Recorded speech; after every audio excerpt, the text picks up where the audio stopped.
আজ বানাবো এগ তড়কা। তার জন্য নিয়েছি মাঝারি সাইজের দুটো পেঁয়াজ, একটা টমেটো, আদা রসুনের পেস্ট, কাঁচা লঙ্কা কুচি আর ধনেপাতা কুচি। খুবই সিম্পল ঘরোয়া উপায়ে বানাবো। কড়ায় দিয়ে দিয়েছি সাদা তেল, দিয়ে দিয়েছি জিরে শুকনো লঙ্কা ফোড়ন। এবার ফোড়নটা থেকে ভালো সুন্দর গন্ধ বেরোলে তার মধ্যে দিয়ে দেব কুচানো পেঁয়াজটা। পেঁয়াজ কুচিটাকে মোটামুটি হালকা ফ্রাই করতে হবে। হালকা সুন্দর একটা রং এলে তারপরে দিয়ে দেবো তার মধ্যে কুচানো টমেটো গুলো। মিডিয়াম ফ্লেমে পেঁয়াজটাকে কিছুক্ষণ ভেজে নেব, হালকা রং হওয়া পর্যন্ত। দেখেই বোঝা যাচ্ছে পেঁয়াজটা ভাজা হয়ে গেছে, সুন্দর রঙও এসে গেছে। এবার দিয়ে দেব আগে থেকে কুচিয়ে রাখা টমেটোটা। এবার টমেটো কুচির উপর দেব সামান্য নুন। এতে টমেটোটাও তাড়াতাড়ি গলে যাবে আর পেঁয়াজটা বেশি ফ্রাই হতেও পারবে না। সবকিছু ভালোভাবে নাড়াচাড়া করে নিয়ে এটাকেও মিডিয়াম ফ্লেমে আরো কিছুক্ষণ ফ্রাই করে নিতে হবে। টমেটোটা পুরোপুরি গলবে না, মোটামুটি নরম হয়ে যাবে সেই পর্যায়ে। বেশ ভালোই নরম হয়ে গেছে টমেটোগুলো। পুরো গলে গেলে দেখতে ভালো লাগে না, তরকার মাঝে বেশ একটু লাল লাল চেয়ে চেয়ে থাকলে ভালোই লাগে দেখতে, তাই আমি পুরো গলিয়ে নেব না।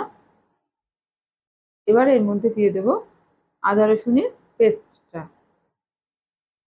এটা দিয়েও ভালোভাবে দু চারবার নাড়াচাড়া করে তার উপর দিয়ে দেব হলুদ গুঁড়ো, লাল লঙ্কা গুঁড়ো আর সামান্য নুন। নুনটা আপনাদের স্বাদ মতো দেবেন। আমি যেহেতু তরকা ডালটা নুন দিয়ে সিদ্ধ করেছি, তাই আমার যতটা প্রয়োজন আমি ততটুকুই দিচ্ছি।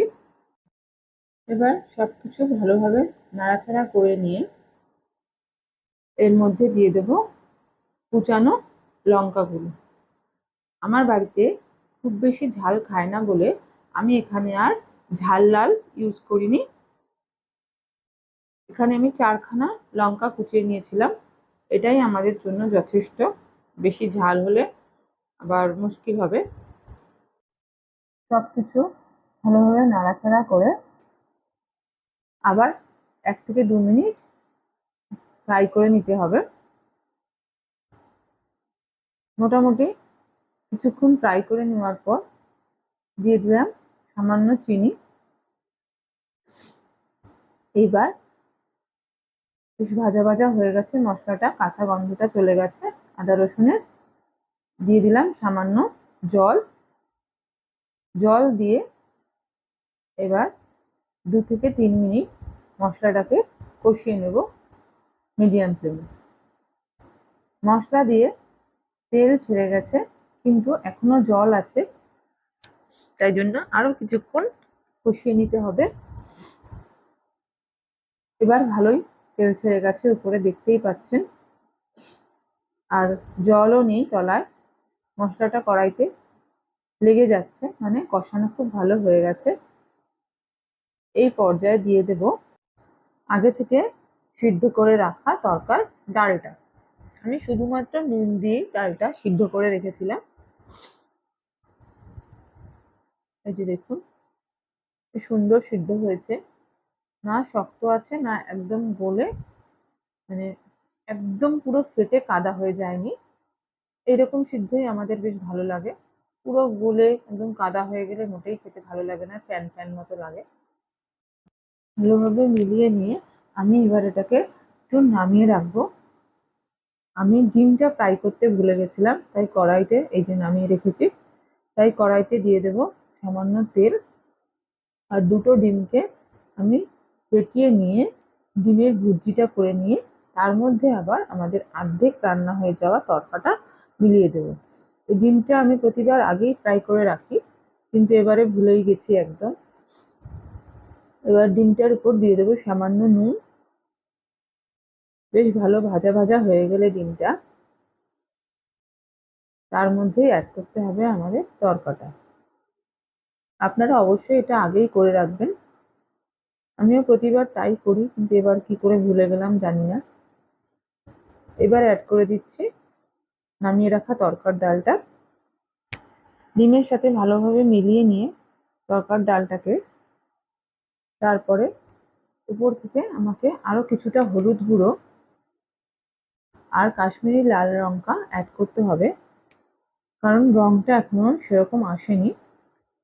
যেহেতু তরকাটা আমি হলুদ ছাড়াই সিদ্ধ করেছিলাম, তাই জন্য এখানে আমাকে কিছুটা হলুদ আর কাশ্মীরি লাল অ্যাড করতে হবে রঙের জন্য, আর সামান্য নুন দিয়ে দিলাম স্বাদের জন্য।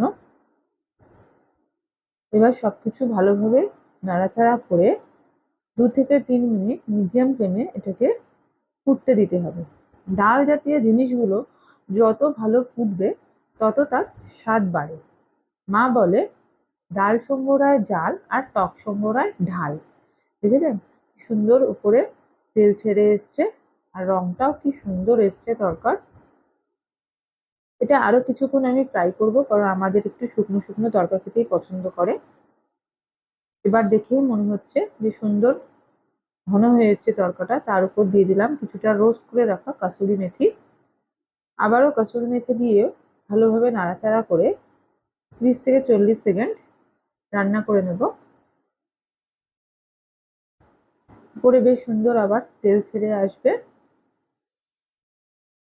দেখুন বেশ ভালো তেল ছেড়ে এসছে উপরে। এই পর্যায়ে দিয়ে দেব খানিকটা কুচানো ধনেপাতা। তাহলেই রেডি আমাদের সিম্পল এগ তরকা। ধনেপাতাটা না দিলে টেস্টটা পুরোপুরি আসবেই না। খুবই সহজ ও ঘরোয়া উপায় এই তরকাটা আপনারা অবশ্যই ট্রাই করে দেখবেন।